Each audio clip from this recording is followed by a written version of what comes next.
ఓం శుక్లాంబరధరం విష్ణుం శశివర్ణం చతుర్భుజం ప్రసన్నవదనం ధ్యాయేత్ సర్వవిఘ్నోపశాంతయే నారాయణం నమస్కృత్య నరం చైవ నరోత్తమం దేవీం సరస్వతీం వ్యాసం తతో జయముదీరయేత్.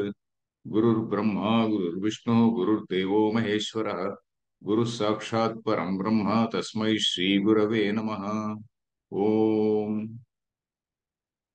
భగవద్గీత శ్రోతలందరికీ కూడా స్వాగతం.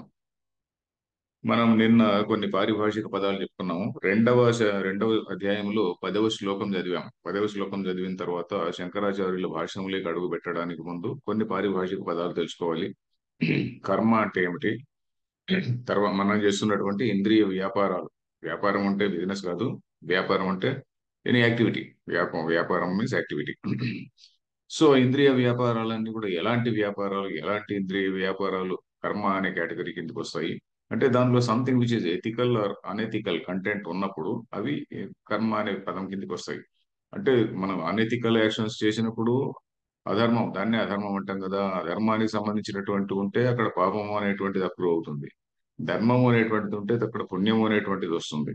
సో అలాంటి సందర్భంలో వాటిని, అలాంటి పనులను మనం కర్మలు అంటాము. దానిలో కొన్ని ఏ విధంగా కేటగరైజ్ చేశారు, నిత్య కర్మలు, ఆ, కొన్ని ఫస్ట్ ఆఫ్ ఆల్ నిషిద్ధ కర్మలు, తర్వాత నిత్య కర్మలు, తర్వాత నిత్య కర్మల తర్వాత కొన్ని నైమిత్తిక కర్మలు అని చెప్పుకున్నాము, తర్వాత కామ్య కర్మలు అని చెప్పుకున్నాము. సో ఈ విధంగా ఆ, కర్మల కేటగరైజేషన్ గురించి చెప్పాను. ఒక్క విషయం చెప్పడం మర్చిపోయాను నిన్న, అంటే టైం కూడా అయిపోయింది అప్పటికి.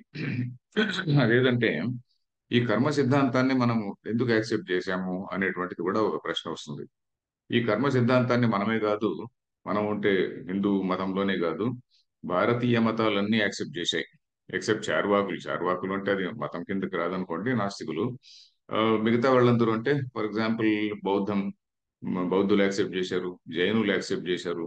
సిక్కులు అంటే మొన్న వచ్చినటువంటి వాళ్ళు కాబట్టి వాళ్ళు సిక్కు మతం తీసుకుంటే మనం ప్యూర్ వేదాంతమే ఉంటుంది అందులో. సిక్కు మతం తీసుకుంటే ప్యూర్ ఉపనిషత్తులో చెప్పినటువంటి వేదాంతమే అందులో ఉంటుంది. సో ఎనీవే, అంతేకాకుండా మనమే కాకుండా eastern religions, all eastern religions అంటే ఇప్పుడు చైనీస్ లో చైనాలో ఉన్నటువంటి కన్ఫ్యూషనిజం, టావోయిజం ఇవన్నీ ఉన్నాయి కదా, వాళ్ళు కూడా they do accept it. Only western religions లో, అది కూడా క్రిస్టియానిటీలో కూడా 4వ సెంచురీ వరకు ఈ కర్మ సిద్ధాంతాన్ని యాక్సెప్ట్ చేసేవాళ్ళట. అది మనం వాళ్ళ పుస్తకాలు చూస్తే, వాళ్ళ హిస్టరీ చూస్తే, రిలీజియస్ హిస్టరీ చూస్తే తెలుస్తుంది. ఆ తర్వాత మళ్ళీ they again somehow they all set together, దాన్ని అంతా మాడిఫై చేసి కర్మ సిద్ధాంతం లేదన్నారు. పోతే మనం ఎందుకు యాక్సెప్ట్ చేస్తున్నాం, కారణం ఏమిటి అంటే కర్మ సిద్ధాంతం మనం చెప్పకపోతే సృష్టిలో ఉన్నటువంటి డైవర్సిటీ. డైవర్సిటీ అంటే ఏమిటి? సృష్టిలో సృష్టి వైచిత్రి అంటాం సంస్కృతంలో. వైచిత్రి అంటే ఒకడు చాలా ఆ, చాలా ధనికుడుగా పుట్టింటాడు, ఇంకొకడు చాలా పేదరికంలో ఉంటాడు, ఒకడు చాలా మంచి సౌష్ఠవం, శరీర సౌష్ఠవంతో పుట్టింటాడు ఒకడు, ఇంకొకడు కుంటి గుడ్డి ఇంకేదో సంథింగ్ సమ్ అదర్ ప్రాబ్లం ఉంటుంది. ఇంకా some other disparities, so many disparities. ఒకడు తెలివైన వాడు ఉంటాడు, ఇంకోడు మూర్ఖుడు ఉంటాడు, ఇంకోడు ఇంకేదో ఫీల్డ్ లో చాలా గొప్ప జ్ఞాని ఉంటాడు, ఇంకోడు ఇంకో అసలు పనికిరాని వాడు ఉంటాడు. సో ఇలా రకరకాలైనటువంటి వాళ్ళు ఉంటారు కదా. ఒకడు మంచివాడు ఉంటాడు, ఇంకోటి చెడ్డవాడు ఉంటాడు. సో ఈ సృష్టి వైచిత్రిని ఏ విధంగా మనం యాక్సెప్ట్ చేస్తాము? ఒకే దేవుడు ఇంతమందిని సృష్టించాడు కదా. ఒకే దేవుడు ఇంతమందిని సృష్టించినప్పుడు అందరినీ సమానంగా సృష్టించాలి కదా. ఒకడిని ఏదో రాజు కుటుంబంలోనూ, ఇంకొకరిని నిరుపేద బెగ్గర్ కుటుంబంలోనూ ఎందుకు సృష్టించాలి? సో మనకు అప్పుడు ఏమవుతుంది, మనకు భగవంతుడికి పక్షపాత బుద్ధి ఉంది అని చెప్పాల్సి వస్తుంది. ఒకటి నా ఇష్టం వచ్చినట్టు క్రియేట్ చేస్తాను అనడానికి లేదు కదా. ర్యాండమ్ గా మిగతా వాళ్ళు ఏమంటారంటే no no, God has all the powers, అతను he can do as he likes అని. Okay, as he likes he can do, but అది పక్షపాత బుద్ధి ఉన్నట్టు చెప్పాల్సి వస్తుంది కదా. భగవంతుడు ఒకడిని రిచ్ కుటుంబంలో పుట్టించాడు, ఇంకొకరిని పేదరికంలో పుట్టించాడు. సో అందుకని భగవంతుడికి పక్షపాత బుద్ధి ఉండడానికి వీల్లేదు. భగవంతుడిని మనం ఏ విధంగా డిఫైన్ చేశామంటే కేవలం కర్మ ఫలదాత అన్నాం. అంటే మనం చేసినటువంటి వాట్ ఎవర్ యాక్టివిటీ కర్మ, దానికి సరైనటువంటి ఫలాన్ని డెఫినెట్ గా ఇస్తాడు. అందుకనే జనార్దన అనే పేరు చెప్పుకున్నాం. కా ప్రీతిస్య జనార్దన అని అర్జునుడు చెప్పాడు కదా. జనార్దనుడు అంటే ఏంటి? జనాన్ అర్ధయతి, అంటే జనులను పీడించేటువంటి వాడు. ఏ విధంగా పీడిస్తాడు ఆయన అంటే కర్మఫల దానేన, అంటే వాళ్ళు చేసినటువంటి కర్మాలకు ఫలం ఇవ్వడం ద్వారా, అరే నువ్వు దీన్ని అనుభవించి తీరాల్సిందేవా అని వాడిని కర్మఫల దానేన అర్థయతి, అంటే వాళ్ళని అలాగే కంట్రోల్లో పెట్టేస్తాడు అనమాట. సో అది మన సిద్ధాంతం. అంటే మనకు దీనికి భగవంతుడికి పక్షపాతము అని ఉండడానికి వీల్లేదు. దీన్ని గురించి బ్రహ్మసూత్రాలు అని మన పుస్తకం ఒకటి ఉంది కదండి. బ్రహ్మసూత్రాలు అని మనకు పుస్తకం ఉన్నది. మొట్టమొదటి మనకు ఉపనిషత్తులు అనేటువంటి మూల గ్రంథాలు. ఆ ఉపనిషత్తుల్లో ఉన్నటువంటి అనేక వాక్యాల్లో కొంత కొంత అక్కడక్కడ బయటికి పై పైన చూస్తే దాన్ని కొంచెం కాంట్రడిక్షన్స్ ఉన్నట్టు అనిపిస్తుంది. అరే అక్కడ ఇలా చెప్పారు, ఇక్కడ ఇలా చెప్పారు అని చెప్పి అనిపిస్తుంది. ఆ కాంట్రడిక్షన్స్ అన్నింటిని కూడా వాటిని అన్నింటిని కూడా చాలా వివరంగా ఎక్స్ప్లెయిన్ చేసి దానిలో ది ఎంటైర్ వేదాంత శాస్త్రం it has got a unity of thought, ఏకవాక్యత అంటారు. ఉపనిషత్తుల్లో ఏకవాక్యత ఉన్నది. ఇప్పుడు ఏదైనా ఒక పుస్తకం తీసుకుంటే దానిలో ఒక ఏకవాక్యత ఉండాలి కదండి. ఏకవాక్యత అంటే నేను మొదట్లో ఓ పుస్తకం రాసి మొదట్లో ఒక మాట చెప్పి చివరిలో మధ్యలో ఒక మాట చెప్పి చివరిలో ఇంకొక మాట చెప్తే అది ఏకవాక్యత ఎట్లా ఉంది? నన్ను నేనే సెల్ఫ్ కాంట్రాడిక్టింగ్ లో ఉంటాం. అలాగా ఉపనిషత్తుల్లో అట్లా లేదండి, ఉపనిషత్తుల్లో ఏకవాక్యత ఉన్నది అని చెప్పి ఉపనిషత్ సిద్ధాంతం ఇది. అక్కడ ఆ సందర్భంలో ఈ పదానికి మనం ఈ విధంగా అర్థం చేసుకోవాలి, ఇంకో సందర్భంలో ఈ విధంగా చెప్పుకోవాలి అని ఆ విధంగా బ్రహ్మసూత్రాలు అని చెప్పని కొన్ని సూత్రాలు, 555 సూత్రాలు వ్యాసుడు వ్యాసుడు రాశాడని కొంతమంది అంటారు, బాదరాయణుడు అని కొంతమంది అంటారు. అది అది ఎవరైనా కూడా అతను ఏం చేశాడు, కొన్ని అధికరణాలు 555 సూత్రాలు కూడా దాదాపు 190 ఎన్నో అధికరణాలు ఉన్నాయి. అధికరణాలు ఉంటే ఒక పాయింట్ ఆఫ్ డిస్కషన్ అంటాం చూడండి. ఇప్పుడు ఈ కాలంలో అధికరణం అంటే ఏమిటి? ఒక కోర్టు జడ్జిమెంట్ లాంటిది అధికరణం. సంస్కృతంలో ఆధికరణిక అంటే జడ్జి. ఆధికరణిక అనే పదము జడ్జ్ అని సంస్కృతంలో. ఇంకా వేరే న్యాయాధీశ ఇట్లాంటి పదాలు చెప్పుకోవచ్చు అనుకోండి. అధికరణం అంటే ఏంటి? Some point of discussion. ఏంటి పాయింట్ ఆఫ్ డిస్కషన్ ఏంటి? దేవుడికి పక్షపాత బుద్ధి ఉంటుందా అనేది ఒక పాయింట్ ఆఫ్ డిస్కషన్. అలాంటిది ఉండడానికి వీలు లేదు అని దానిలో సూత్రం ఇదనమాట, నిష్కర్షగా చిట్ట చివరిలో చెప్పేది. ఆ అధికరణం పేరేంటి? వైషమ్య నైర్ఘృణ్య అధికరణము అని. వైషమ్య నైర్ఘృణ్యం. వైషమ్యం అంటే ఏంటి? ఒకటి పట్ల హేట్రెడ్. నైర్ఘృణ్యం అంటే దయలేకపోవడము. అట్లాంటివన్నీ ఉండవండి. అందరి పట్ల he's totally equal to everybody అనేటువంటిది అక్కడ విషయం. సో దానిలో కొన్ని సూత్రాలు ఉంటాయి. ఆ సూత్రాలు ఒక్కొక్క అధికరణంలో ఒక సూత్రమే ఉండొచ్చు, ఒక అధికరణంలో 3, 4, 5, 6 ఉండొచ్చు. దానికి లిమిట్ ఏం లేదు. సో ఆ అధికరణంలో ఆ విషయాన్ని చర్చించి దానిపైన పూర్వపక్షము సిద్ధాంతం, పూర్వపక్షము మనం ఫార్ అండ్ అగేన్స్ట్ డిబేట్ ఉంటుంది. ఆ డిబేట్ ఉన్న తర్వాత చివరకు ఇది నిర్ణయం అని చెప్తారు అనమాట. సో అట్లా వైషమ్య నైర్ఘృణ్య అధికరణంలో అక్కడ చెప్పారు భగవంతుడికి ఎలాంటి రాగద్వేషాలు లేవు, ఎలాంటి పక్షపాత బుద్ధి లేదు. ఉంటే అది భగవంతుడు ఎలా అవుతాడు? భగవంతుడు నన్ను పూజించేటువంటి వాళ్ళకే నేను ఇది ఇస్తాను, కరుణిస్తాను, నన్ను పూజించకపోయినండి తలకాయ తీయండి అంటాడు అనుకోండి. అలా అన్నప్పుడు ఏమవుతుంది? భగవంతుడికి ఒక ఫ్యాక్షన్ లీడర్ కి, మన సినిమాల్లో చూసే సమరసింహారెడ్డి ఇంకొక ఈ ఫ్యాక్షన్ లీడర్లకి తేడా ఏమవుతుందండి? ఏమి ఉండదు కదా. సో భగవంతుడు అలా ఫ్యాక్షన్ లీడర్ కాదు, అది మనం గ్రహించాలి. అంతేకాకుండా ఈ కర్మ సిద్ధాంతం వల్ల ఇంకోటి ఏంటంటే మనం ఒక మనిషి తాను చేసేటువంటి పనులకు నేను I'm responsible for my actions అని తన బాధ్యత. నరే నీ బాధ్యత ఇది. నిన్న కూడా మనం చెప్పుకున్నాం ఏంటంటే మనది hours is a society of duties, not of rights అని. అందుకనే మనకు రైట్ అనే పదానికి ఇప్పుడు ఆధునిక భాషలో మనకు కాన్స్టిట్యూషన్ ఆఫ్ ఇండియాలో రైట్ అని ఉంది అనుకోండి, దానికి సరైనటువంటి పదం మనకు సంస్కృతంలో ఉందా అంటే లేదు. అధికారము అనేటువంటి పదం అది కూడా కాదు. అధికారము అన్నా కూడా ఎలిజిబిలిటీ అని వస్తుంది. అధికారం అనే పదానికి కరెక్ట్ మీనింగ్ వచ్చి ఎలిజిబిలిటీ అని. అదే పవర్ అని కూడా మనం మామూలుగా వాడుతుంటాం. దాన్ని తెలుగులో ఏమంటున్నాము? హక్కు అని వాడుతున్నాం. హక్కు అనేటువంటిది మన ఏ భాష పదము అంటే అరబిక్ పదం అది. మనకు అరబిక్ నుంచి వచ్చినటువంటిది హక్కు అనేటువంటిది వచ్చింది దానిలో. సో మనకు hours is society of duties. నీ ధర్మం, ధర్మ అంటే this is your duty, you have to do this అని. ప్రతి ఒక్కడు తన ధర్మాన్ని నిర్వర్తిస్తే మిగతా మిగతా వాళ్ళందరి యొక్క హక్కులు, మనం హక్కును వేరే పదం లేదు కాబట్టి మనం వాడుకుందాము. ఆ మిగతా వాళ్ళందరి కూడా rights they are taken care of. If I do my duty as a father, my sons rights are taken care of, my daughters rights are taken care of. నేను హస్బెండ్ గా నా ధర్మాన్ని నిర్వహిస్తే నా భార్య యొక్క rights they are taken care of. If she does her dharma, then my rights are taken care of. So ఈ విధంగా ప్రతి ఒక్కరు కూడా వాళ్ళ ధర్మాన్ని ఆచరిస్తే సమాజంలో అందరి సోకాల్డ్ రైట్స్ అందరి ఎవరికి కూడా ఇబ్బంది ఉండదు. నిన్న చెప్పుకున్నాం కదా, ఒరువులేయవి అనరించిన ఎవడైతే నాకు ఏదైనా చేస్తే నా మనసుకు నొప్పి కలుగుతుందో నేను వేరే వాడికి ఆ పని చేయకూడదు అనేటువంటిది ధర్మంలో మొట్టమొదటి ప్రిన్సిపల్ అని చెప్పుకున్నాం కదా. మహాభారతంలో చెప్పేటువంటి ప్రిన్సిపల్ అది. సో అది అది you are responsible for your actions. అంతేకాకుండా you are also the architect of your own destiny. మనం డెస్టినీ అనే పదాన్ని వాడుతుంటాం కదా. ఆ డెస్టినీ అనేటువంటి ఏదో ఒకటి ఉన్నది. మనకు మన కర్మ ఇది అని అనుకుంటుంటాం కదా. అరే యు ఆర్ ది ఆర్కిటెక్ట్. ఇప్పుడు ఈ ఈ మనకు మనుష్య జన్మ వచ్చింది కదా. మనుష్య జన్మలో మనము ఇట్ ఈస్ అన్ ఆపర్చునిటీ అని నిన్న కూడా చెప్పాను. దేనికి ఆపర్చునిటీ? సత్యాన్ని తెలుసుకోవడానికి, ఇన్వెస్టిగేట్ చేయడానికి. మిగతా జన్మల్లో సత్యాన్ని ఇన్వెస్టిగేట్ చేసేంతటి బుద్ధి ఇవన్నీ చేస్తున్నట్టు మనకేం కనపడటం లేదు. ఓ తేలో పామో లేకుంటే ఇంకేదో కుక్కో నక్కో అవన్నీ కూడా ఏదో తింటున్నాయి, పెరుగుతున్నాయి. ఎక్కడో మామూలుగా ఆహార నిద్ర భయం మైథున అని అన్నట్టుగా ఆహారము నిద్ర భయము మైథునము ఇవన్నీ కూడా అన్ని జంతువులకు సామాన్యమే. మనిషికి ఉన్నటువంటి యూనిక్నెస్ ఆర్ స్పెషాలిటీ, గొప్పతనం, వైశిష్ట్యం ఏమిటి అంటే ఆలోచన శక్తి ఉన్నది వీడికి. ఈ ఆలోచన శక్తి వల్ల తత్వం ఏమిటి అనేది తెలుసుకోవాలయా, అది నీ జీవితం యొక్క గోల్ అని మన వాళ్ళు చెప్పారు. సో ఎనివే అది నువ్వు నీ నీ భవిష్యత్తును నువ్వే నిర్మించుకో అని చెప్పడం కూడా ఇందులో కర్మ సిద్ధాంతంలో ముఖ్యమైనటువంటి విషయం. సో అందువల్ల మనం కర్మ సిద్ధాంతాన్ని యాక్సెప్ట్ చేశాం అనేటువంటిది మనం గ్రహించాలి. ఇప్పుడు ఇప్పటికే చాలా ఆలస్యమైంది. మనం భాష్యంలోకి మొదలు పెడదాం, అడుగు పెడదాం. ఆ, శ్రీనివాస్, నేను ఐ విల్ రీడ్ ఇట్. నేను చదువుతుంటే మనం మొట్టమొదట్లో ఒక 12 ఏళ్ల క్రితం ఎలా చెప్పుకున్నామో అలా అప్పుడు ఇంగ్లీష్లో చెప్పుకున్నాము, ఇప్పుడు తెలుగులో చెప్పుకుంటున్నాం.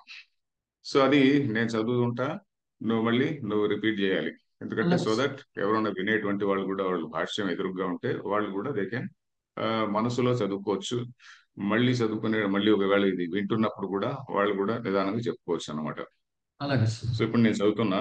అత్రచ అత్ర చ దృష్ట్వా తు పాండవానీకం ఇత్యారభ్య దృష్ట్వా తు పాండవానీకం ఇత్యారభ్య నయోత్స్య ఇతి గోవింద ముక్త్వా తూష్ణీం బభూవః న ఇత్యేతదంతః న యోత్స్య ఇతి గోవిందముక్త్వా తూష్ణీం బభూవః ఇత్యేతదంతః ప్రాణినాం శోకమోహాది సంసార బీజభూత ప్రాణినాం శోకమోహాది సంసార బీజభూత దోషోద్భవ కారణ ప్రదర్శనార్థత్వేన దోషోద్భవ కారణ ప్రదర్శనార్థత్వేన వ్యాఖ్యేయో గ్రంథః. వ్యాఖ్యేయో గ్రంథః. సంస్కృతంలో కొంచెం పెద్ద పెద్ద సమాసాలు ఉంటాయండి. మనము ఆ, ఇంత పెద్ద సమాసాలు ఉన్నటువంటి భాష భారతీయ భాషల్లో తెలుగు భాష ఒకటే. ఎందుకంటే సంస్కృతంలో ఇన్ని పెద్ద పెద్ద ఇక్కడ చూడండి.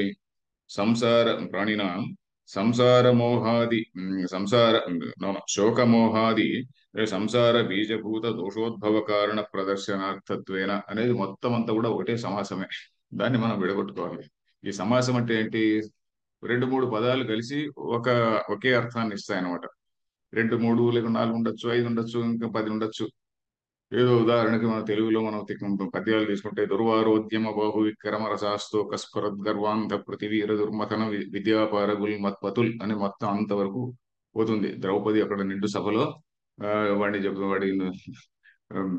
దుశ్శాసనుడిని తిడుతుంది అనమాట. దుర్వారోద్యమ బాహు విక్రమ రసాస్తో కస్ఫరద్ గర్వాంధ ప్రతివీర దుర్మథన విద్యాపారగుల్ మత్పతుల్ అని చెప్పని. అది కీచకుడు కదా, కీచకుడికి చెప్తుంది. ఎనివే, సో అలాంటి కీచకుడిగా ఎనివే అది ద్రౌపది చెప్పినటువంటి పద్యం దుశ్శాసనుడికి అనుకుంటా. సో ఎనివే అలాగా మనకు పదాలు రెండు మూడు నాలుగు ఐదు పదాలు కలిపి ఒక అర్థం వస్తుంది. ఇక్కడ దృష్ట్వాదు పాండవానీకం ఇత్యారభ్య. దృష్ట్వాదు పాండవానీకం అనేది ఎక్కడుంది? దృష్ట్వాదు పాండవానీకం వ్యూఢం దుర్యోధనస్తదా ఆచార్యం ఉపసంగమ్య అని ఒకటో అధ్యాయంలో 2వ శ్లోకం. ఇక్కడ మీ పుస్తకాల్లో మీ భాష్యంలో బహుశా మీ టెక్స్ట్ లో అది కూడా ఉండొచ్చు. 1-2 అని ఉంటుంది. ఇత్యారభ్య అంటే అలా ప్రారంభించి నా యోత్స్యైతి గోవింద ముక్త్వా తూష్ణీం బభూవః. ఇది ఎక్కడిది? ఇది ఇంతకు ముందే చదువుకున్నటువంటి శ్లోకం. 2వ అధ్యాయంలో 10వ శ్లోకం. ఇప్పుడు ఇంతకు ముందే చెప్పుకున్నటువంటి శ్లోకం. ఇంతవరకు కూడా మనం ఏ విధంగా ఈ పుస్తకం ఈ this part of the book, ఈ గ్రంథం అంటే మొత్తం టెక్స్టే కాదు, ఈ గ్రంథాన్ని ఏ విధంగా అర్థం చేసుకోవాలి? గ్రంథం అంటే టెక్స్ట్ లో ఉన్నటువంటి ఒక భాగాన్ని కూడా గ్రంథం అని అంటుంటారు. దీన్ని ఏ విధంగా మనం అర్థం చేసుకోవాలి?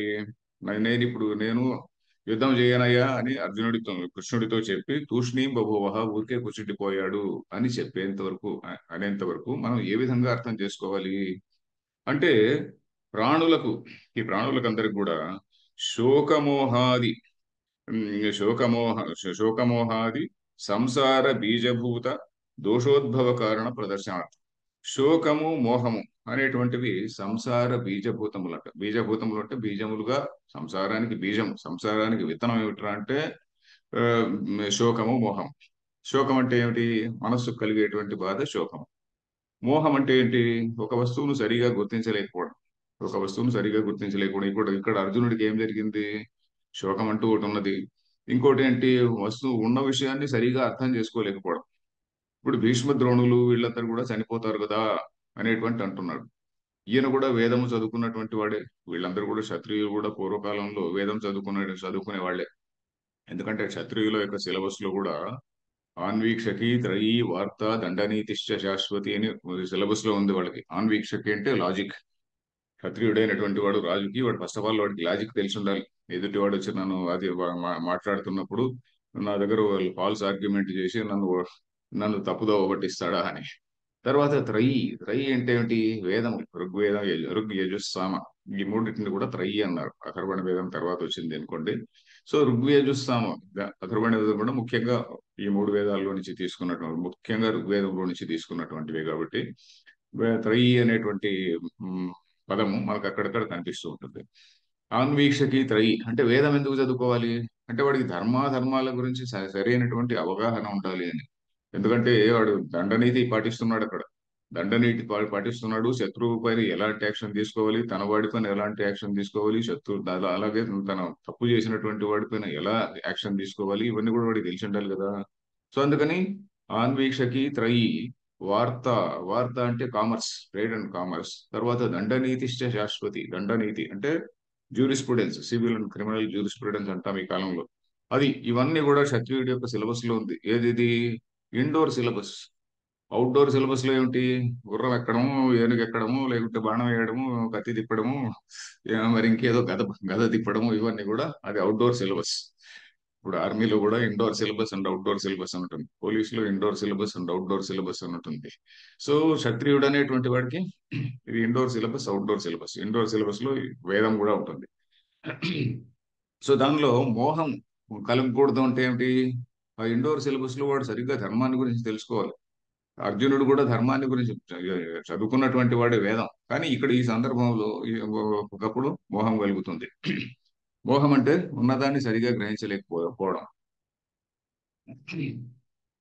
ఇక్కడ రెండు రకాల మోహం కలిగింది తనకి. ఏమిటి? ఒకటి భీష్మ ద్రోణాదులు వీళ్ళందరూ కూడా నశించిపోతారే అనేటువంటి బాధ ఒకటి.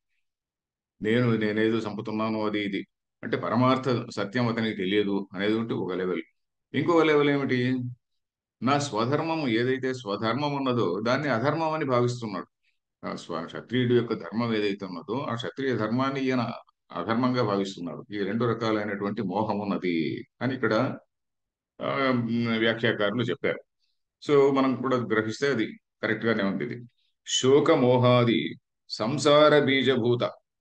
ఇవి సంసారానికి బీజభూతములైనటువంటి ఈ మోహం నుంచి అనేక షేడ్స్ ఆఫ్ మోహం ఉంటుంది. ఆది ఆది అనే పదానికి ఏం చెప్పుకోవాలంటే అనేక షేడ్స్ ఆఫ్ మోహ, రకరకాల మోహం వల్ల రకరకాలైనటువంటి భావనలు కలుగుతుంటాయి. అయ్యో ధర్మం పోయింది, అయ్యో కులం నాశనం అయింది, అయ్యో ఇంకేదో పోయింది, ఇవన్నీ కూడా ఇట్లాంటిదంతా కూడా సంసార బీజభూత దోష. సంసారానికి బీజభూతమైనటువంటి, సంసారానికి విత్తనము అయినటువంటి దోషం ఇది. ఇది శోకము మోహం అనేటువంటిది మన మనసులో కలిగేటువంటి దోషము అని చెప్పని అన్నాడు. ఈ దోషానికి కారణం ఏంటి? దోషోద్భవ కారణ ప్రదర్శనార్థత్వేన. ఈ దోషోద్భవానికి కారణం ఏమిటి? ఈ దోషానికి ఉద్భవించడానికి, దోషోద్భవ కారణం అంటే దోషము ఉద్భవించడానికి కారణం ఏమిటి? దాన్ని ప్రదర్శించాలి. ఆ కారణం ఏంటి అని చెప్పని మనకు తెలియజేయాలి, బాగా ఎక్స్ప్లెయిన్ చేయాలి. ఆ ఆ ఎక్స్ప్లెయిన్ చేయడం అనేటువంటిది ఈ గ్రంథం యొక్క ఉద్దేశము అని ఇక్కడ ఇంతవరకు చెప్తున్నాడు. ఎక్స్ప్లెయిన్ చేయడం, ఈ దోషం సంసార బీజభూతమైనటువంటి శోకమోహాలు ఉన్నాయి కదా, దానికి కారణం ఈ సౌశోకమోహాలు అనే దోషాన్ని కలిగించినట్టు దోషానికి కారణమైనది ఏమిటి? దాన్ని ప్రదర్శించడానికి ఈ గ్రంథం యొక్క ఉద్దేశము అని. ఏమిటిది? ఇక్కడ దోషానికి కారణం ఏమిటి అంటే అహం మమ, అహం మమ, నేను నాది, నేను నాది అనేటువంటిది శోక మోహానికి కారణము అని చెప్పని అంటాడు. ఈ అహం మమ అనేది శుంభ నిశుంభులని నేను అంటుంటా. సో ఇది ఇక్కడ దోషోద్భవ కారణ ప్రదర్శనార్థత్వేన వ్యాఖ్యేయ. వ్యాఖ్యేయ అంటే ఆ విధంగా వ్యాఖ్యానించాలి అని. వ్యాఖ్యానం అంటే కామెంటరీ. వ్యాఖ్యేయ అంటే ఆ విధంగా మనము దాన్ని ఆ, అర్థం చెప్పాలి, ఆ విధంగా వ్యాఖ్యానించాలి అని. ధ్యేయ, ధ్యానం అంటే ఏమిటి? మెడిటేషన్. ధ్యేయ అంటే ధ్యానము చేయదగినటువంటి వస్తువును ధ్యేయం అంటారు. ఆ విధంగా మన ధ్యేయం. ధ్యేయం అంటే ధ్యానించదగినటువంటి విషయం ధ్యేయం. ఆ విధంగా తర్వాత తథాహి తథా హి అర్జునేన అర్జునేన రాజ్య గురు పుత్ర మిత్ర సుహృత్ స్వజన సంబంధి బాంధవేషు రాజ్య గురు పుత్ర మిత్ర సుహృత్ స్వజన సంబంధి బాంధవేషు అహం ఏషాం మమ ఏతే ఇది ఇత్యేవం అహం ఏషాం మమ ఏతే ఇత్యేవం భ్రాంతి ప్రత్యయ నిమిత్త స్నేహ విచ్ఛేదాది నిమిత్తౌ భ్రాంతి ప్రత్యయ నిమిత్త స్నేహ విచ్ఛేదాది నిమిత్తో ఆత్మన శోకమోహౌ ప్రదర్శితౌ ఆత్మన శోకమోహౌ ప్రదర్శితౌ కథం భీష్మమహం సంఖ్యే ఇత్యాదినా. కథం భీష్మమహం సంఖ్యే ఇత్యాదినా. ఓకే. తథాహి అక్కడ ఎందుకంటే, ఎందుకంటే ఇక్కడ ఏమిటి, ఇక్కడ ఇక్కడ ఏం చెప్పాడు ఇతను? ప్రదర్శనార్థత్వేన వ్యాఖ్యేయో గ్రంథ. శోకమోహాలకు కారణమైంది ఏమిటి అని చెప్పడానికి అది ఇక్కడ ఉద్దేశము అని చెప్పాడు అక్కడ. ఎందుకంటే అర్జునేన, అందుకు అలాగే అర్జునే తథాకి అంటే అలాగే అని కూడా చెప్పుకోవచ్చు. అర్జునేన, అర్జునుడు ఏం చేశాడు? రాజ్య గురు పుత్ర మిత్ర సుహృత్ స్వజన సంబంధి బాంధవేషు. ఇది బహుపద ద్వంద్వ సమాసం ఇది. రాజ్య గురు పుత్ర మిత్ర సుహృత్ స్వజన సంబంధి బాంధవాహ, వాళ్ళందరూ కూడా కలిపితే బహుపద ద్వంద్వం. రామలక్ష్మణవు అంటే ద్వంద్వ సమాసం అవుతుంది. రామలక్ష్మణ భరత శత్రుఘ్నాహ అంటే అంటే ఏమవుతుంది? ఇక్కడ నలుగురు కలిసారు, అక్కడ బహుపదం అయిపోతుంది. ఆ విధంగా ఇది ఒక పెద్ద సమాసం. రాజ్యం, గురు, గురువులంతా ఉన్నారు కదా ఇప్పుడు, భీష్ముడు ద్రోణుడు ఇలాంటి వాళ్ళందరూ కూడా. పుత్ర, తమ ఎదురుగా ఉన్నటువంటి ఇటువైపు అటువైపు ఇద్దరు కూడా కొడుకు వరుస వాళ్ళు చాలా మంది ఉన్నారు. మిత్రులు చాలా మంది, స్నేహితులు కొంతమంది వచ్చారు. సుహృత్, సుహృత్ అంటే ఏమిటి? తనకు ప్రత్యుపకారము ఏమీ చేయకపోయినా వచ్చి నీకు సుహృత్. హృత్ అంటే హార్ట్ అని అండి. హృత్ అంటే సంస్కృతంలో హార్ట్ అని. మన హార్ట్ అనే పదానికి హృత్ అనేటువంటి పదానికి దే ఆర్ బోత్ కాగ్నేట్ వర్డ్స్ అంటాం మనం. సుహృత్ అంటే మంచి హృదయంతో, అరే వీడు నావాడు, వీడికి నేను సహాయం చేయాలి అనేటువంటి వాడు. వాడేమిటి? ప్రత్యుపకారం ఏమి కోరడు. ఏమి ప్రత్యుపకారం కోరకుండా మనకు వచ్చి సహాయం చేసేటువంటి వాడు సుహృత్ అంటాడు. దాన్నే సౌహార్దము, సుహృద్భావము అనే మనం అంటుంటాం. సో సుహృత్, అలాగే స్వజన, తన బంధువులు. సంబంధి, సంబంధి అంటే సంబంధీస్ అంటుంటాం చూడండి, పెళ్లిళ్ళ వల్ల సంబంధం, మనకు సంబంధం కలిసినటువంటి వాళ్ళు. మిగతా బంధువులు, వీళ్ళందరి పట్ల ఇతనికి అర్జునుడికి ఏంటి? అహం ఏషాం, నేను వీళ్ళవాణ్ణి. మమ ఏతే, నా వాళ్ళు వీళ్ళు. నేను నీ వాడిని, నువ్వు నా వాడిని వాడివి అన్నట్టుగా. ఆ, అహం ఏషాం మమ ఏతే, నేను వీరికి చెందినటువంటి వాడు, వీళ్ళు నాకు చెందినటువంటి వాళ్ళు అనేటువంటి భ్రాంతి ప్రత్యయ నిమిత్త. భ్రాంతి ప్రత్యయము అనేటువంటి కారణంగా ఏమైంది అక్కడ? స్నేహమై జరిగింది. స్నేహం అనేటువంటిది భావన ఉత్పన్నమైంది అని మనసులో. ఈ భ్రాంతి ప్రత్యయం, భ్రాంతి జ్ఞానం. ప్రత్యయం అంటే జ్ఞానం. భ్రాంతి ప్రత్యయం. భ్రాంతి అంటే ఏమిటి? ఒక వస్తువును చూసి ఇంకో వస్తువు అనుకోవడం. ఏదో దూరంలో ఉన్నటువంటి మొద్దును చూసి అరే దయ్యమో ఏదో ఎలుగుబంటో అనుకోవడం, అది చీకట్లో అలా భావించుకోవడం, అది భ్రాంతి. ఒక వస్తువును చూసి ఇంకొక వస్తువు అనుకోవడం, ఆ భ్రాంతి జ్ఞానం. ఈ భ్రాంతి జ్ఞానము అనేటువంటి కారణం వల్ల, నిమిత్తం అంటే కారణం, భ్రాంతి ప్రత్యయ నిమిత్త స్నేహం. భ్రాంతి ప్రత్యయం వల్ల ఏం జరిగింది? వీళ్ళంతా నా వాళ్ళు, నా వాళ్ళు, నా వాళ్ళు అనేటువంటి దాని వల్ల వాళ్ళందరి పట్ల స్నేహం కలిగింది. ఆ స్నేహం తర్వాత ఏమైతుంది? స్నేహ విచ్ఛేద నిమిత్తం. అరే ఆ స్నేహం, దానికి ఆ స్నేహం అంతా తెగిపోతున్నది కదా. విచ్ఛేదం అంటే తెగిపోవడం. స్నేహ విచ్ఛేదాది నిమిత్తం. ఈ స్నేహం విచ్ఛేదం అవుతున్నది. ఆది, వీళ్ళు చనిపోతున్నారు, వీళ్ళందరినీ చంపేయబోతున్నాను అనేటువంటి నిమిత్తం. రెండు కారణాలు ఏమిటది? ఆత్మనః శోకమోహవు ప్రదర్శితవు. అతనిలోనే ఉన్నటువంటి శోకము మోహము, ఈ రెండు కూడా ప్రదర్శితవు. ప్రదర్శితం అంటే చూపబడినవి అని. ఎవరి చేత? అర్జునుడి చేతనే చూపబడ్డాయి అవి. ఇప్పుడు Arjuna himself he's demonstrated what are the I mean reasons. What are the reasons for this భ్రాంతి? ప్రపంచంలో అందరూ పడేటువంటి భ్రాంతికి కారణం ఏమిటి అని చెప్పని అర్జునుడే చూపించాడు. ఎందుకంటే ఆయనే చెప్పుకున్నాడు, కథం భీష్మం హంసంఖ్యే ద్రోణం చ మధుసూదన, ఇట్లాంటి మాటలతో చెప్పుకున్నాడు. భ్రాంతి ప్రత్యయ నిమిత్త అంటే భ్రాంతి ప్రత్యయం, భ్రాంతి జ్ఞానం అంటే తప్పుడు జ్ఞానం అనేటువంటి అసత్య జ్ఞానం అని అనుకోని లేకుంటే దాని కారణంగా స్నేహం, భ్రాంతి ప్రత్యయ నిమిత్త స్నేహం, దాని యొక్క విచ్ఛేదం. దానికి కారణములు ఏమిటి అంటే శోకమోహం. అర్జునుడిలో ఉన్నటువంటి శోకము మోహం అనేటువంటివి ఈ భ్రాంతి ప్రత్యయానికి కారణం. ఆ స్నేహ విచ్ఛేదం జరుగుతుంది అనేటువంటి భావన అని అర్జునుడే ప్రదర్శించినాడు. Arjuna has exhibited those qualities అని. తర్వాత కథం భీష్మహం సంఖ్యే, అది ఎక్కడుంది? 2వ అధ్యాయంలో ఉంది. 2వ అధ్యాయంలోనే ప్రారంభంలో 4వ శ్లోకం ఉంది, 2-4 అది. తర్వాత శోకమోహాభ్యాం హి అభిభూత వివేక విజ్ఞాన. శోకమోహాభ్యాం హి అభిభూత వివేక జ్ఞానః. వివేక జ్ఞానం అని ఉందా నీ పుస్తకంలో? అవును ఎట్లా సార్. నీ పుస్తకంలో ఎలా ఉంటే అలా చదివేసి ఏం పర్వాలేదు. సరే. స్వత ఏవ క్షాత్రధర్మే యుద్ధే ప్రవృత్తోపి స్వత ఏవ క్షాత్రధర్మే యుద్ధే ప్రవృత్తోపి తస్మాద్ యుద్ధాత్ ఉపరరామ. తస్మాత్ యుద్ధాత్ ఉపరరామ. పరధర్మంచ భిక్షాజీవనాదికం కర్తుం ప్రవవృతే. పరధర్మం చ భిక్షాజీవనాదికం కర్తుం ప్రవవృతే. ఓకే. శోకమోహాభ్యాం హి, హి అంటే యస్మాత్ అని. హి అనే పదానికి అవ్యయానికి ఏంటి అర్థం అంటే యస్మాత్, ఎందుకంటే అని. శోకమోహాభ్యాం అభిభూత వివేక విజ్ఞాన అంటే శోకము మోహములు ఈ రెండింటి చేత, శోకమోహాభ్యాం అనేది ద్వితీయ ఐ మీన్ ద్వివచనము, ఆ, ఆ, తృతీయ విభక్తి. శోకమోహాభ్యాం అంటే శోకము మోహముల చేత అని. శోకమోహముల చేత అభిభూత వివేక విజ్ఞాన. అభిభూత అంటే ఏంటి? ఓడింపబడినటువంటి, పరాజితమైనటువంటి వివేక విజ్ఞాన. ఈయన యొక్క వివేకము విజ్ఞానం. వివేకం అంటే ఏంటి? ఒక విషయాన్ని సరిగా అనలైజ్ చేసేటువంటి ఎబిలిటీ. ఇది ఆత్మ వివేకము అంటాం దాన్ని. ఆ, వివేకం విచిర్ అంటే ఏమిటి? విచిర్ అనేటువంటి ధాతువు నుంచి వస్తుంది ఆ పదం. విచిర్ అంటే పృథక్ భావే, ఒకదాన్ని డిస్టింగ్విష్ చేసి చూడగలిగేటువంటి శక్తిని వివేకము అంటాం. ఈ వివేక విజ్ఞానం ఎక్కడ పోయింది ఇప్పుడు? శోకమోహముల చేత అభిభూతం అయిపోయింది. ఈ శోకము మోహముల చేత కొట్టబడింది. శోకము మోహముల చేత ఓడింపబడింది, పరాజితమైంది. శోకమోహాలు ఈ వివేకాన్ని పరాజయం పట్టించాయి. అభిభూత వివేక విజ్ఞాన, వివేకము విజ్ఞానము ఈ రెండు కూడా శోకమోహముల చేత ఓడింపబడ్డాయి. తర్వాత స్వతయేవ క్షాత్రధర్మే యుద్ధే ప్రవృత్తోపి, ఈ శోకమోహాలు వెలగక ముందు ఎలా అంటున్నాడు? స్వతయేవ, తనకు తానే. స్వతయేవ అంటే తనకు తానే. క్షాత్రధర్మే యుద్ధే ప్రవృత్తోపి, క్షత్రియ ధర్మమైనటువంటి యుద్ధములో ప్రవర్తించడానికి సిద్ధంగా ఉన్నప్పటికీ కూడా ఎప్పుడది? ఈ శోకమోహాలు కలగక ముందు. ప్రవృత్తోపి తస్మాత్ యుద్ధాత్ ఉపరరామ, ఆ యుద్ధం నుంచి విరమించుకున్నాడు. విరమించుకొని పరధర్మంచ భిక్షాజీవనాధికం కర్తం ప్రవృతే, పరధర్మమైనటువంటి భిక్షాజీవనాధికం చేస్తానయా అంటున్నాడు అనమాట. ఇక్కడ స్వధర్మం అనేటువంటి పదం ఇక్కడ వచ్చింది.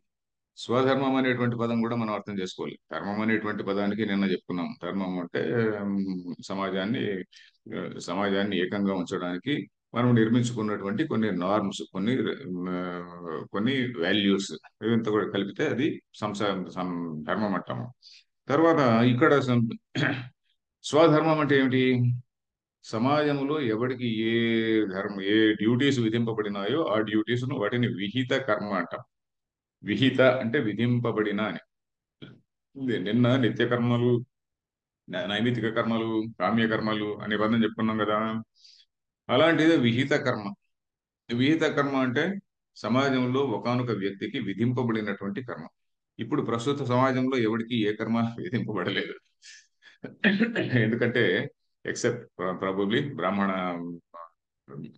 దానిలో బ్రాహ్మణ పరంపరలో వస్తున్నటువంటి వాళ్ళు, ఇది మా ధర్మము అనుకొని వాళ్ళు కొంతమంది అర్చక వృత్తి, పౌరోహిత్యము ఇలాంటివన్నీ చేస్తూ వాళ్ళు కొంచెం అర్చక వృత్తిలో ఉన్నటువంటి వాళ్ళు. ఇప్పుడు నిజమైనటువంటి బ్రాహ్మణులు ఎవరు అంటే సమాజంలో మిగిలింది అంటే మాలాంటి వాళ్ళందరూ ఏం కాదు. మేమందరం కూడా ఏదో ఉద్యోగాలు చేసుకుంటూ మేము అక్కడెక్కడ రకరకాలైనటువంటి యాక్టివిటీస్ లో ఉండేటువంటి వాళ్ళం. నిజమైనటువంటి బ్రాహ్మణుడు ఎవడు అంటే నిజంగా కటింగ్ ఎడ్జ్ లెవెల్లో ఉన్నటువంటి వాడు, సమాజంతో ఇంటరాక్ట్ అయ్యేటువంటి వ్యక్తి ఎవడు అంటే పురోహితుడు. గ్రామంలో ఉన్నటువంటి పురోహితుడు, అలాగే అర్చకుడు.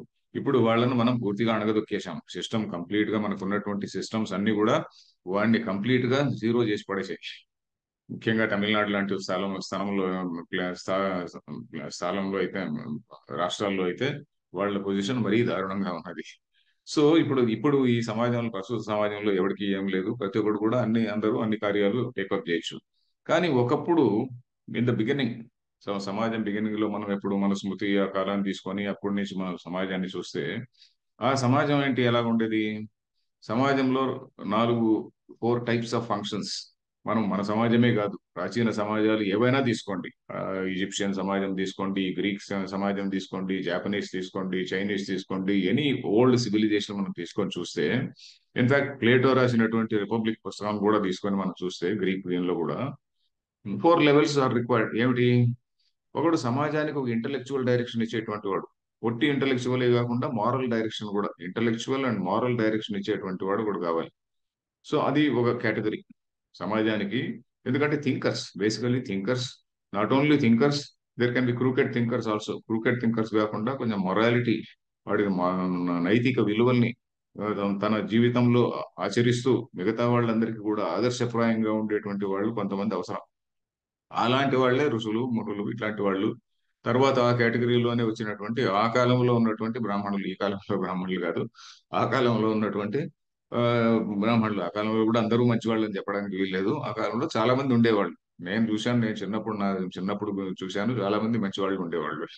ఇప్పుడు వాళ్ళందరూ కూడా చెడ్డవాళ్ళు అయినారంటే చెడ్డవాళ్ళు కాదు, దాని నుంచి దూరం వెళ్ళిపోయారు. దూరం వెళ్ళిపోయి ఎక్కడంటే అక్కడ ఉన్నారు. ఎవడో ఒకడు ఎక్కడో సాఫ్ట్వేర్ లో పని చేసుకుంటూ ఉంటాడు, ఇంకెక్కడో ఏదో పని చేసుకుంటూ ఉంటాడు. ఇవన్నీ కూడా సేవా వృత్తులు. సో బ్రాహ్మణ, అది ఒక కేటగిరీ. ఏది? ఇంటలెక్చువల్ అండ్ మారల్ లీడర్షిప్ అనేటువంటిది ఒక కేటగిరీ. ఇంటలెక్చువల్ గా వాడు కొంచెం సిద్ధాంతాలు లేక మొరాలిటీనో ఏదో ఫ్రేమ్ చేసి ఉంటాడు, దాన్ని ఆచరణలో పెట్టి గవర్న్ చేసి సమాజం చేత అంతా పాటింపజేసేటువంటి శక్తి ఉన్నటువంటి వాడు కూడా కావాలి. దాన్ని గవర్నెన్స్ అంటాం. ఇప్పుడు కాన్స్టిట్యూషన్ అనేది ఉందనుకోండి, ఆ కాన్స్టిట్యూషన్ కొంతమంది మేధావులు తయారు చేశారు.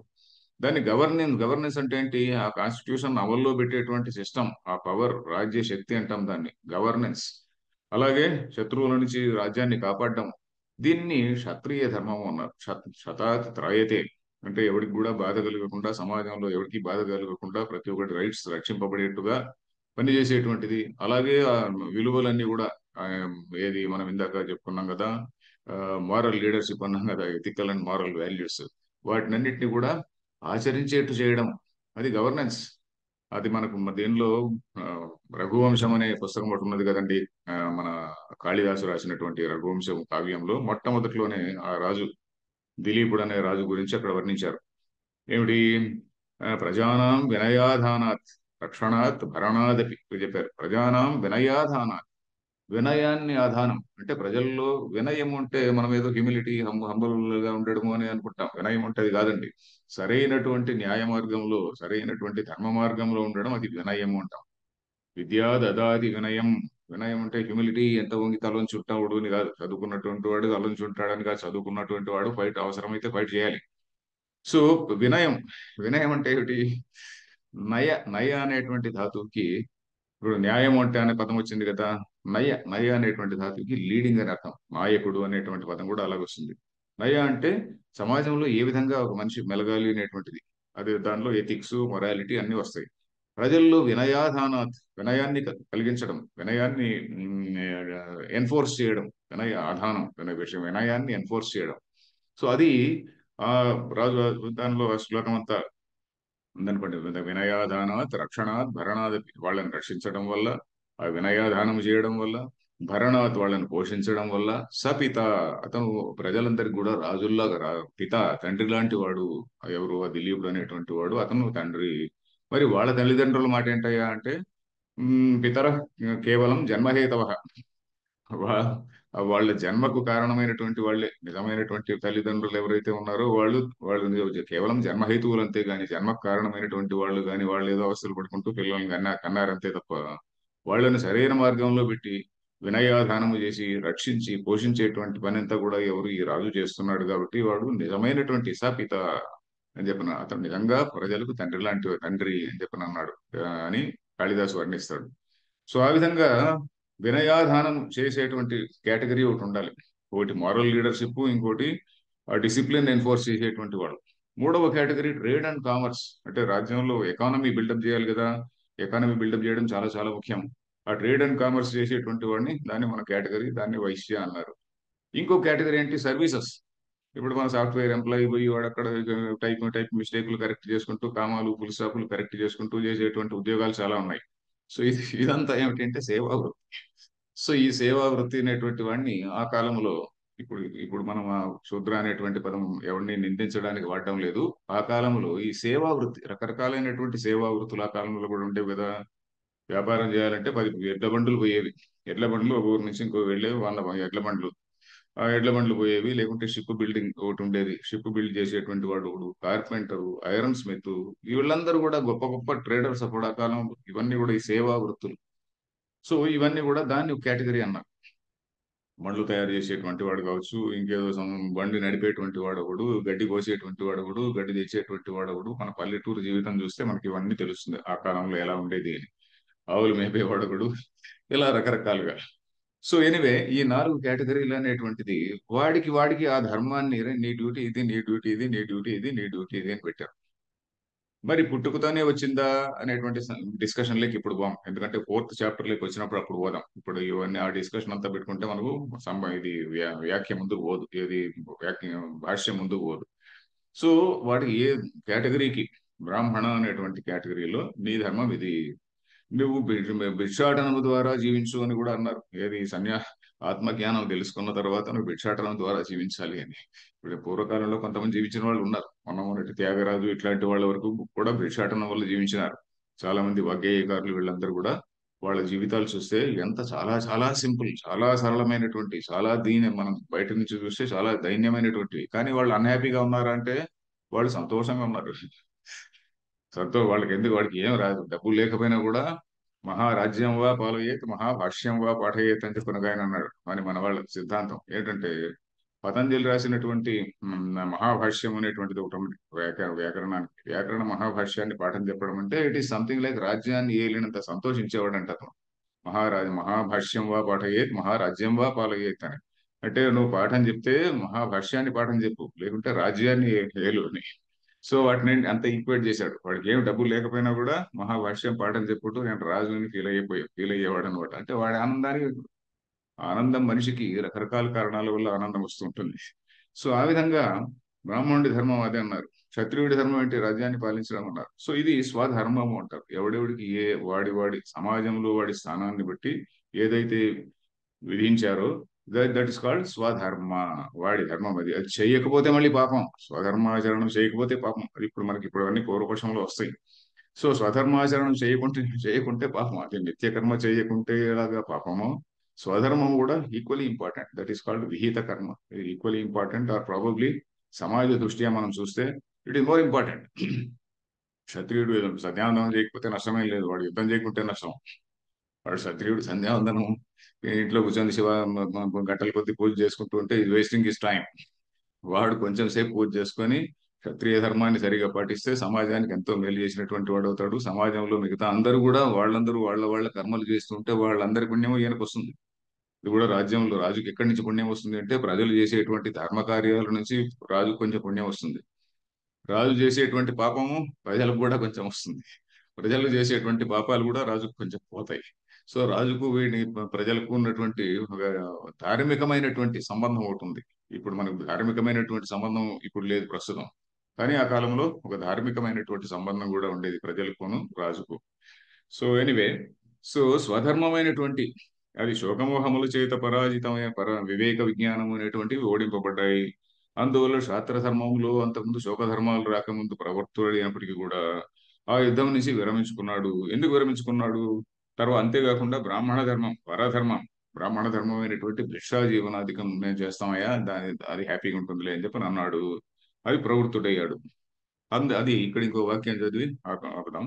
తథాచ తథా చ సర్వప్రాణినాం సర్వప్రాణినాం శోకమోహాది దోషావిష్టచేతసాం శోకమోహాది దోషావిష్టచేతసాం స్వభావత ఏవ స్వధర్మ పరిత్యాగః స్వభావత ఏవ స్వధర్మ పరిత్యాగః ప్రతిషిద్ధ సేవా చ స్యాత్. प्रतिषिद्धसेवा च स्यात्।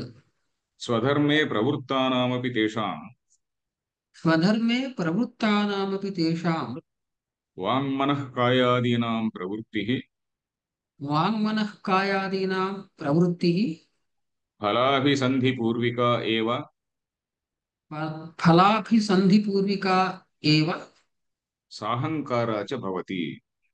साहङ्कारा च भवति। తథా చ, అలాగే, తథాచ సర్వ ప్రాణినాం, అలాగే అంటే ఎట్లాగా అర్జునుడు ఎలాగైతే శోకమోహాల వల్ల తన స్వధర్మాన్ని మర్చిపోయాడో అలాగే చాలా మంది సర్వ ప్రాణినాం, అందరు మనుషులు కూడా, అందరూ ప్రాణులకు కూడా శోకమోహాది దోషావిష్ట చేతసాం, శోకము మోహం అనేటువంటి దోషముల చేత ఆవేశింపబడినటువంటి మనస్సు కలవారు. ఆవిష్ట అంటే ఆవేశింపబడిన, అంటే శోకమోహముల చేత వివేకము విజ్ఞానం ఓడింపబడినాయి. శోకమోహముల చేత ఆవేశింపబడినటువంటి చేతసాం అంటే మనస్సు బుద్ధి కలిగినటువంటి వారు, అలాంటి వాళ్లకు స్వభావత ఏవ, ఆ శోకమోహాల స్వభావమే అలాంటిది. ఆయన స్వభావం అని కాదు, శోకమోహాల స్వభావం అలాంటి, మనుషుల స్వభావం అని కాదు, శోకమోహాల స్వభావత ఏవ, వాటి స్వభావం ఎలాంటిది? స్వధర్మ పరిత్యాగ, తన స్వధర్మ విహిత కర్మ కూడా నిత్యకర్మ లాంటిది అని చెప్పుకున్నాం కదా, ఆ స్వధర్మాన్ని వదిలేయడము. ప్రతిషిద్ధ సేవాచ స్యాత్, ప్రతిషిద్ధ కర్మ అంటే తను ఏదైతే చేయకూడదో, నీ డ్యూటీ కాదయ్యా అది, అంటే నా డ్యూటీ లేదు లేదు నేను ఆ డ్యూటీ చేసి, క్షత్రియులందరూ కూడా బెగర్స్ అయిపోయారు అనుకోండి ఎలా ఉంటుంది? బ్రాహ్మణ ధర్మంలోకి వచ్చారనుకోండి ఎలా ఉంటుందండి సొసైటీ? అది క్షత్రియ అంటే క్షత్రియ స్పిరిట్ ఉన్నటువంటి వాడు, వాళ్ళందరూ ఆ స్పిరిట్ ని వదిలేశారనుకోండి సమాజం రక్షింపబడదు. అలాగా.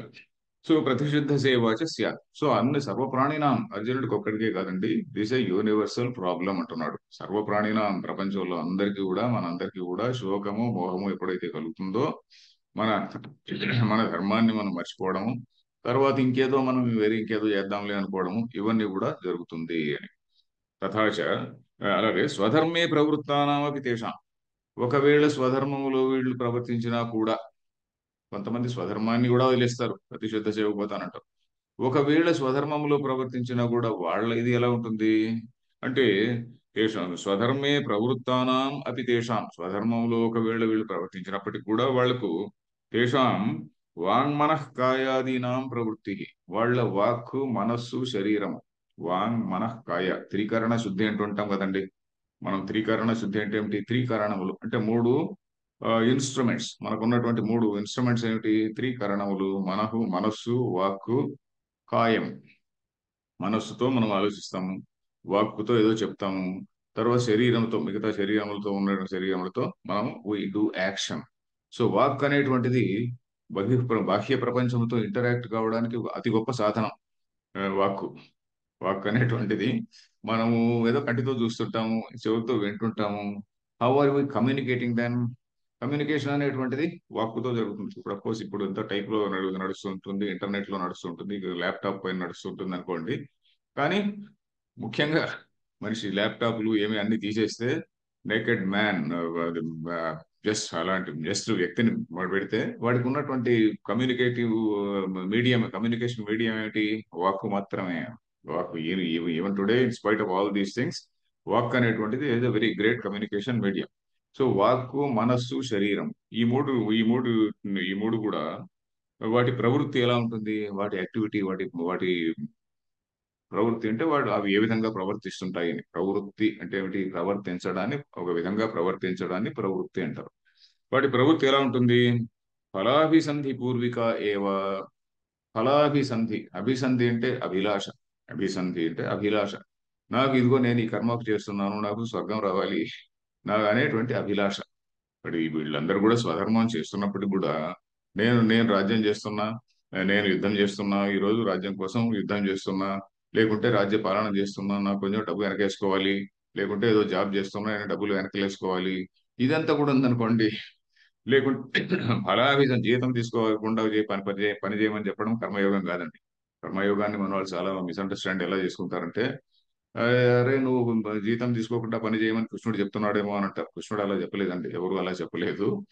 ఆ పని చేసేటప్పుడు నీకు విహితం ఏ పద్ధతి, ఏదైతే ప్రొసీజర్, జాబ్ చార్ట్ ఏ విధంగా ఉన్నదో, just do according to the job chart అని మాత్రమే చెప్పారు. కానీ and also as a mode of service, ఆ సర్వీస్ కూడా ఎలాగా, ఈ కాస్మిక్ ఇంటెలిజెన్స్ ఒక కాస్మిక్ స్కీమ్ ఇలా ఉన్నది, నేను ఈ ధర్మం చేస్తే 10 మందికి లాభం కలుగుతుంది. ఏదో ఒక డెవలప్మెంట్ ఫీల్డ్ లో ఉన్నటువంటి వాడు ఒక ఉన్నాడు అనుకోండి, ఈ ఫైల్ నేను సంతకం పెట్టానో, ఈ ఫైల్ నేను ప్రాసెస్ చేస్తానో 10 మందికి 1000 మంది రైతులకో 1000 మంది ఇంకొక కేటగిరీ వాళ్ళకో లాభం కలుగుతుంది. కాబట్టి ఇది చేయడం నా ధర్మం అనుకొని చేసేటువంటి వాడు, అది వాడు కర్మయోగం చేస్తున్నాడు. Because it is according to a larger scheme. దాన్ని కాస్మిక్ స్కీమ్ అంటాం మనం. సో అలాగా ఒక ఫైల్ మన దగ్గరకు వచ్చింది అంటే ఆ ఫైల్ వెనకాల ఉన్నటువంటి మనిషిని కూడా మనం గుర్తుపెట్టుకోవాలి. సో అది కేటగిరీ, దీన్ని కర్మ యోగా అనేటువంటి కేటగిరీ కిందకు వస్తుంది. ఎనివే ఇక్కడ ఏమంటున్నాడు, ఫలాభిసంధి పూర్విక, నాకు ఈ కర్మ ఫలం రావాలి అంటే, ఇక్కడ కర్మలు అంటే మనం ఆఫీస్ కర్మల గురించి కాదండి. కర్మలు అంటే ఇప్పుడు మనము వేదంలో చెప్పినటువంటి, అంటే శృతిలో చెప్పినటువంటి, స్మృతుల్లో చెప్పినటువంటి కామ్య కర్మలు ఏవైతే ఉన్నాయో వాటికి ఇక్కడ మనం ముఖ్యంగా రెఫర్ చేస్తున్నాం. అంటే ఏదో ఒక ఆయన యాగం చేస్తుంటాడు. యాగాల్లో మనకి ఇప్పుడు ప్రసిద్ధమైనటువంటివి, మనకు తెలిసినటువంటివి, పూర్వకాలంలో మనకు తెలియనటువంటి అనేక యాగాలు ఉన్నాయి. ఏదో శయనయాగం అని, దశపూర్ణమాసేష్టి అని చెప్పని, తర్వాత కారీరేష్టి అని, ఇట్లాంటి ఇష్టులు చాలా చాలా ఉండేవి. కానీ ఇప్పుడు మనకు తెలిసినటువంటిది ఏమిటంటే, ఇప్పుడు మనకు తెలిసిందంతా కూడా చండీ యాగము, రుద్రాభిషేకము, ఇంకేదో కళ్యాణాలు, ఇలాంటివి లేకుంటే సత్యనారాయణ వ్రతాలు, ఇలాంటి వ్రతాలు ఇవి మాత్రం మనకు తెలుసు. కానీ పాతకాలం శ్రౌత యాగాలు, శ్రౌతము అంటే శృతిలో చెప్పినటువంటిది శ్రౌతం. ఆ శ్రౌత యాగాలన్నీ కూడా మనం మర్చిపోయాం. నాకు కూడా తెలియదు చాలా, ఆ పుస్తకాలు చూస్తే తప్ప శ్రౌత యాగం గురించి తెలియదు. సో ఎనివే మిగతావన్నీ కూడా మనకి ఇప్పుడు ఇవన్నీ స్మృతుల్లో చెప్పినటువంటి స్మార్తములు అంటాం. శృతిలో చెప్పినటువంటి దాన్ని స్మార్తము అంటాము. శృతి అంటే వేదంలో చెప్పినటువంటి దాన్ని శ్రౌతము అంటాం. అని శ్రౌత కర్మలు, స్మార్త కర్మలు అని చెప్పిన కూడా మళ్ళీ డిస్టింక్షన్ ఇదే ఇక్కడే వస్తుంది, ఈ ప్యాసేజ్ లోనే ఇక రాబోతుంది. సో ఫలాభిసంధి పూర్విక ఏవ, అలాగే సాహంకారాచ భవతి. సాహంకారం అంటే అహంకారంతో కూడినటువంటిది అటు. అహంకారం అంటే ఏంటండి, మనం మామూలుగా అహంకారం అంటే పొగరు అనుకుంటాం. వేదాంత శాస్త్రంలో అహంకారం అంటే పొగరు అని కాదు. అహంకారం అది వేరే వేరే సందర్భాల్లో అహంకారం అంటే పొగరు, గర్వము ఉంటుంది. కానీ ఇక్కడ అహంకారం అంటే నేను చేస్తున్నాను, అహం అహం అహం కరోమి, నేను కర్త, నేను భోక్త అనేటువంటి భావనను అహంకారం అంటాం. ఇది మనం ముఖ్యంగా గుర్తుపెట్టుకోవాలి. ఇక్కడ ఈ మాటి మాటికి అహంకారం అహంకారం అంటున్నాడు ఏంటంటే, మనకు అహంకారం అనేది వద్దా అంటే అది కాదు. అహంకారం అంటే ఏమిటంటే పొగరు. అహంకారం అనే గర్వం అనేటువంటిది అక్కడ వేరే సందర్భాల్లో, కానీ ఇక్కడ గర్వం అని కాదు. సాహంకారాచ భవతి అంటే నేను ఈ కర్మను నేను చేస్తున్నాను. ఇప్పుడు ఎవడో వేణు యజ్ఞానికి కూర్చున్నాడు. యజ్ఞానికి కూర్చొని ఇదిగో విశ్వ కళ్యాణానికి పేరు పెట్టింటాడు, కానీ నేను యజ్ఞం చేస్తున్నా, ఆ, నేను భోక్తను, కర్మఫలాన్ని అనుభవించేవాడిని నేను. భోక్త అంటే ఏమిటి, కర్మఫలాన్ని అనుభవించేటువంటి వాడు భోక్త అని. సో నేనే కర్త నేనే భోక్త. దాన్ని కర్తృత్వము భోక్తృత్వము అంటారు. కర్తృత్వ భావన, భోక్తృత్వ భావన అంటారు. ఐ థింక్ సమయం అయిపోయింది, ఇక్కడికి ముగిద్దాం ఈ వాక్యానికి. సహంకారాచ భవతి. ఇక్కడి వరకు బహుశా డౌట్స్ ఏమి ఉన్నాయో లేదో తెలియదు. ప్రశ్నలు ఏమి ప్రశ్నలు లేవు ఏమి లేవు సార్. ఏమండి? ప్రశ్నలు ఏమి లేవు. ఓకే. సో ఈరోజు ఇక్కడితో ముగిస్తాము. సమయం కూడా అయిపోయింది. ఓం పూర్ణమద పూర్ణమిదం పూర్ణాత్ పూర్ణముదచ్యతే పూర్ణస్య పూర్ణమాదాయ పూర్ణమేవ అవశిష్యతే.